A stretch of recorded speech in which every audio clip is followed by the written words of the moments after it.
hari ini kita mau kasih tips bagaimana menawar mobil dari pemakai langsung. Ini adalah hal yang sangat penting tapi sering kita lupain ya kalau membeli mobil. Kalau saya pribadi, bukan karena kita pemilik showroom ya, cuman kalau saya lebih suka beli mobil dari showroom karena menurut saya nggak punya waktu untuk ngerapiin mobilnya. Karena mobil yang masih bahan seperti ini, at least saya butuh waktu seminggu untuk merapikan mobil ini.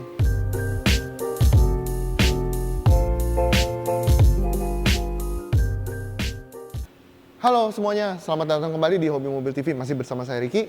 Nah, hari ini kebetulan kita mau membahas tentang bagaimana cara memilih mobil atau bagaimana menawar mobil dari pemakai langsung, bukan dari showroom. Dan apa sih untung ruginya beli mobil dari pemakai dan dari showroom. Sebelumnya jangan lupa subscribe, like, komen semua video-video kita nih.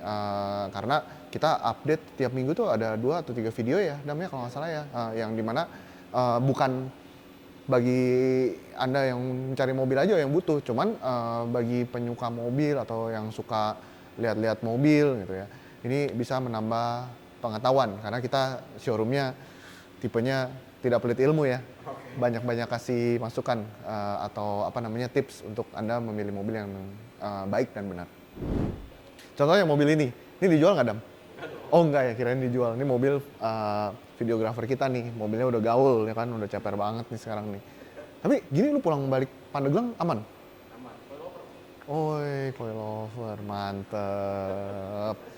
Oh iya, bagi Anda yang tidak familiar dengan hobi mobil tuh showroom mobil yang menjual mobil yang siap pakai ya. Jadi Anda waktu membeli di kita itu kita udah sediakan full service pada mobilnya dan kita periksa kaki-kaki, rem, ban, bodi semua mesti mulus, interior mesti rapi, dan kita tambahkan garansi 1 tahun supaya Anda aman 1 tahun ke depan, tidak perlu memikirkan perbaikan-perbaikan yang major.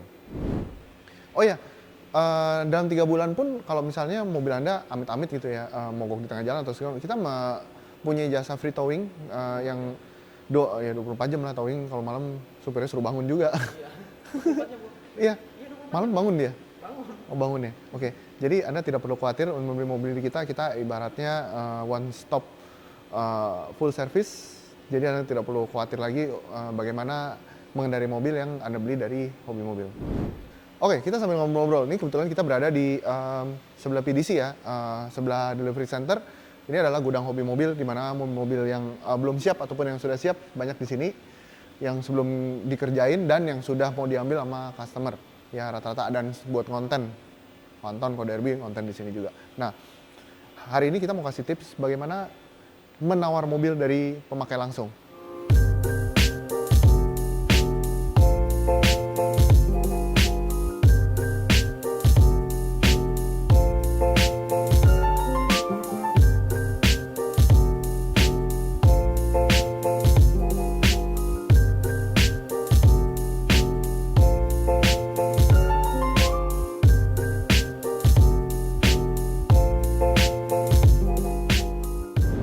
Ini sebagai komparasi ya, mobilnya tidak sama persis, ini lebih baru, ini yang model lebih lama. Cuman kita contohkan ini mobil benar-benar dari pemakai, ya kan? Benar-benar dari pemakai dan benar-benar belum kita rapin, belum kita poles dan masih mentah lah ibaratnya. Nah, bagi Anda yang melihat mobil dari pemakai, Anda mesti benar-benar make sure mobil ini tidak bekas tabrak dan tidak bekas banjir. Karena mobil yang bekas tabrak, bekas banjir bukan tidak bisa dikendarai dan bukan tidak bisa diperbaiki, bisa dikendarai dan bisa diperbaiki. Cuman resale value-nya akan rendah. Waktu Anda mau menjual kembali ini mobil, Anda akan kesulitan kecuali Anda tidak berkata jujur tentang kondisi mobil seutuhnya. Tapi rata-rata orang zaman sekarang tahu karena udah ada OLX, ada Autospecter, ada jasa pengecekan mobil banyak banget, dari bengkel-bengkel juga mungkin ada yang bisa mengecek mobil ini secara detail dan benar. Jadi saya tidak sarankan Anda membeli mobil yang bekas tabrak dan bekas banjir. Oke, untuk yang pertama nih, number 1. Ya, Anda lihat pajaknya. Seperti mobil ini, pajaknya bulan 6 2023. Anda mesti tahu pajak ini masih hidup atau enggak, karena nilai pajak ini tergantung mobil ya. Kalau mobilnya LCGC biasanya tidak terlalu mahal, tapi ada beberapa mobil mewah terutama ya, itu sangat mahal. Dan bukan pajak per tahunnya aja yang mahal, kadang mungkin mobil ini adalah mobil kedua dan ketiga, jadi ada progresifnya ya. Itu Anda mesti kalkulasi ulang, mesti menghitung ulang mobil yang Anda tawar ini, mobil yang Anda datengin ini ke rumah pemakai itu bener murah nggak? Kalau murah tiba-tiba pajaknya mati 3 tahun, Anda mesti memikir mobil ini progresif atau enggak, dendanya berapa, dikali 3 pula ya kan. Jadi bisa jadi mobil yang dengan harga murah itu menjadi mahal. Kedua, kita mesti lihat bodinya ya kan. Bodi yang penuh dengan cetan ataupun penuh dengan sol ataupun banyak lecet, itu Anda mesti benar-benar mengkalkulasi ulang. Karena apa? Karena mobil yang sudah banyak bekas catnya atau bekas solnya itu tidak akan terlihat rapi lagi seperti baru, kecuali kalian mau membongkar semuanya dan mengecat semuanya dari awal. Nah, saya tahu ini Jakarta pakai mobil nggak mungkin lah nggak ada lecet, pasti ada lecet, ada ini. Cuman saya harapkan mobil ini tidak terlalu banyak dempul, karena kalau terlalu banyak yang bekas kena, bekas tabrak, orisinilitasnya sudah hilang, itu apa ya namanya, dilihatnya nggak enak. Jadi mobilnya tuh kalau dari samping, kalau ini kan dilihat masih mulus nih, dari samping kelihatan bergelombang dan tidak rapi, tidak wah di jalan. Jadi Anda bermaksud mempunyai mobil yang bagus, yang mengkilap, tapi udah dipoles, udah di salon, udah di coating, kok tetap aja nggak mengkilat, karena pada dasarnya bodi Anda ini sudah tidak orisinal dan sudah terlalu banyak dempul. Gimana cara merapikan? Bisa dirapikan, dempulnya diangkat, dikerok namanya, dibikin mulus lagi, bisa. Cuman harganya juga menyesuaikan, bisa sangat mahal. Waktu itu kamu tanya buat Genio nggak? Iya. Berapa? 2 kali lipat dari harga cat biasa kan? Iya. Jadi ya tidak worth it ya. Jadi saya sarankan mencari mobil yang bodinya masih bagus, tidak banyak perbaikan dan tidak banyak lecet. Jadi itu juga bisa Anda gunakan untuk menawar mobilnya. Kalau saya sih, kalau udah terlalu banyak banget, sepertinya susah ya untuk menawar juga. Maksudnya kalau kita nawar jauh juga kadang-kadang pemakai tersinggung ya kan. Kalau saya sih lebih baik jangan diambil ya. Ingat tadi, jangan diambil mobil bekas tabrak, bekas banjir dan terlalu banyak perbaikan di bodinya. Nah, ini adalah hal yang sangat penting tapi sering kita lupain ya kalau membeli mobil. Bodi udah dilihat, mesin rembes apa segala macam udah dilihat, cuman ban Sepele-sepele penting ya, Bang? iya tidak dilihat. Kadang ban ini ada beberapa faktor ya. Yang satu faktornya udah tipis, contohnya ya kan, sudah expired ya kan, ban itu umurnya rata-rata 5 tahun. Terus ada yang sudah benjol, itu Anda mesti ya kan, ada yang udah benjol, udah bisa melindungi itu, Anda juga mesti memikirkan itu semuanya, karena gimana pun ban ini adalah safety Anda, apalagi Anda membawa keluarga atau segala macam, ini sangat penting, jangan disepelekan. Jadi kalau Anda menawar mobil di pemakai, lihat dulu bannya. Kalau bannya sudah tidak terlalu bagus ataupun memang mesti diganti, ban ini tidak murah. Jadi Anda mesti spare di situ ataupun menawar kepada pemilik mobil. Karena saya sendiri tahu pemilik mobil biasanya, kita kan banyak mengambil mobil dari pemilik ya, biasanya men-setting harga khusus, ya kan. Tapi kita benar-benar nawarnya nggak bisa, mahal terus kita taruh, tapi mesti kasih alasan-alasan khusus untuk bisa menawar. Nah, sekarang kita menuju interior, ya. Seperti Anda lihat, ini mobil sebenarnya mobilnya masih bagus banget ya. Saya yakin kilometernya juga nggak terlalu banyak ini kilometernya. Nah, tapi, ini sarung jok seperti ini, ya. Ini kalau yang gini tinggal dicopot enak ya. Pasti dalamnya masih rapi, kita tinggal cuci. Tapi kadang yang sudah dipatenin itu, mengurangi orisinalitas. Kita sebagai pedagang, boleh jujur terus terang, waktu mobil ini dibungkus, itu customer lebih merasa mobilnya tidak segar, padahal sebenarnya sama aja, cuman beda bahannya doang kan. Cuman carilah mobil yang dalamnya masih orisinil, yang belum dibungkus-bungkus. Jadi waktu kalian jual, mendapatkan harga orisinil yang rada tinggi dibandingin mobil-mobil yang sudah dimodif-modif, ya kan? Itu penting banget kalian ingat. Bukan berarti Anda pasang jok kulit ataupun jok imitasi apa segala macam menaikkan harga mobil, bukan. Itu malah mengurangi. Ya sorry pedagang jok kulit, ntar gue diomelin lagi. Ya cuman ya emang begitu kenyataannya. Tapi kalau Anda mau pakai dalam jangka waktu yang lama ya sah-sah aja. Nah selain itu Anda juga mungkin perlu menanyakan ya, kalau mobilnya dibungkus yang kayak gini, Anda mesti menanyakan dalamnya ini ada luka atau enggak, ada rusak atau enggak, atau ada bolong atau enggak, tambelan. Kadang kalau yang ada tambelan itu rada ngeselin ya, udah bekas rokok segala macam terus ditambal pakai kain sedikit itu kayak kayak, kayak gimana ya?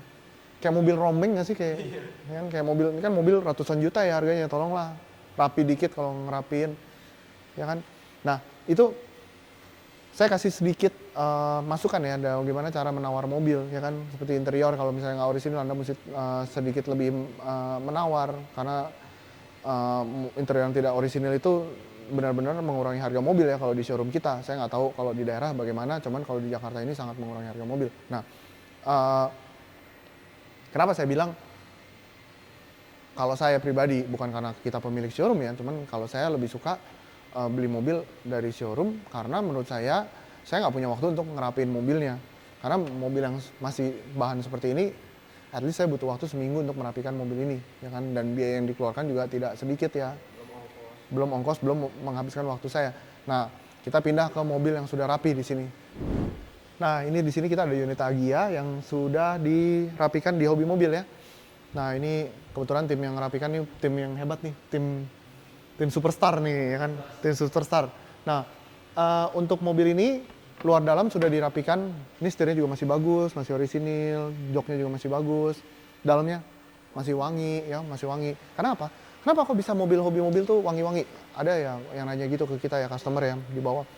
Sebenarnya kita nggak punya rahasia apapun, tidak punya trik apapun, tapi kita buka semuanya, kotoran-kotoran yang ada dalam mobil ini sampai ke karpet dasarnya kita buka dan kita cuci, kita laundry. Jadi namanya tidak kotor dan bersih dan kotorannya semuanya udah dikeluarkan dari dalam mobil, makanya mobilnya wangi. Waktu kita fogging pun, nah as you know mobil di kita pasti kita fogging ya. Nah jadi after di fogging wanginya keluar ya, wangi orisinilnya keluar lagi ya kan, dan bersih, enak dikendarai ya, nyaman dikendarai. Nah detail-detail seperti karet-karet, daki yang ada di sela-sela segala macam, kalau di showroom tuh biasanya sudah dibersihin, bukan di hobi mobil doang, di semua showroom pasti udah dibersihin. Jadi ibaratnya kita membeli mobil udah tinggal bawa, ibaratnya baru keluar dari hobi mobil ini mau dibawa ngeceng ke yang lagi ngetop di Sudirman ya sekarang ya, SCBD gitu ya, udah enak ya kan. Jadi kenapa saya bilang belilah mobil dari showroom, karena belum tentu harganya lebih mahal daripada di pemakai, tapi yang udah pasti mobilnya pasti lebih bersih, lebih terjamin ya kan. Apalagi showroom, rata-rata showroom sekarang ada jaminan nggak bekas tabrak, nggak bekas banjir. Rata-rata mereka sudah mempunyai komitmen untuk menjual mobil yang rapi. Nah, seperti yang saya katakan sebelumnya tadi ya, hobi mobil tentunya sudah punya garansi sampai 1 tahun. Nah, itu mungkin juga Anda boleh tanya ke showroom lain, apa garansi yang diberikan gitu. Mungkin yang 1 tahun, ada yang 3 bulan, ada yang 6 bulan, you never know. Tapi garansi itu diperlukan untuk kenyamanan Anda membeli mobil bekas. Karena dimanapun yang Anda beli mobil bekas yang Anda tidak tahu record sebelumnya, yang Anda tidak tahu pemakai sebelumnya baik atau tidak. Dan kelengkapan dokumen, kunci serep, surat-surat, dan lainnya di showroom itu lebih terjamin karena mereka punya kantor ya kan. Kalau misalnya ada something yang tidak beres surat-suratnya atau apa, Anda tinggal balik ke showroom itu minta ganti rugi ataupun membuat masalahnya jadi clear. Tapi kalau pemakai bisa aja pemakai tidak bertanggung jawab ya. Saya nggak bilang semua pemakai tidak bertanggung jawab, tapi lebih susah lah, lebih susah ya kan. Kalau di showroom surat-surat legalitas semuanya lebih terjamin ya kan. Anda mau mengurus leasing segala macam pasti showroom sudah memberikan dokumen-dokumen yang diperlukan untuk mengurusnya ya kan. Itu yang membuat beli di showroom itu lebih convenient, lebih gampang dibandingin beli pribadi ya kan. Terutama membeli barang dari orang yang Anda tidak kenal, itu lebih susah lagi. Itu lebih bahaya ya, apalagi ditarik DP atau segala macam. Anda belum kenal dan belum tahu orangnya dan belum tahu mobil yang Anda akan mengalami kesulitan nanti dalam pertransaksinya. Thank you sudah menonton acara kita tiap minggunya. Thank you dengan follower yang makin banyak, subscriber yang makin banyak. Nah, kita akan melakukan modifikasi ya video-video kami ke depannya supaya lebih menarik dan lebih informatif, tidak cuma jualan mobil doang. Nah, untuk mobil yang dijual, oh iya, ntar kita giveaway ya, parfum baru ya. Ntar kita giveaway. Nah, untuk stok mobil kita, jangan lupa follow Hobi Mobil di Instagram. Di situ ada harganya, ada nomor telepon marketingnya. Anda bisa langsung menelpon ataupun menanyakan langsung melalui DM. Ya, sampai jumpa di acara Hobi Mobil selanjutnya. Bye.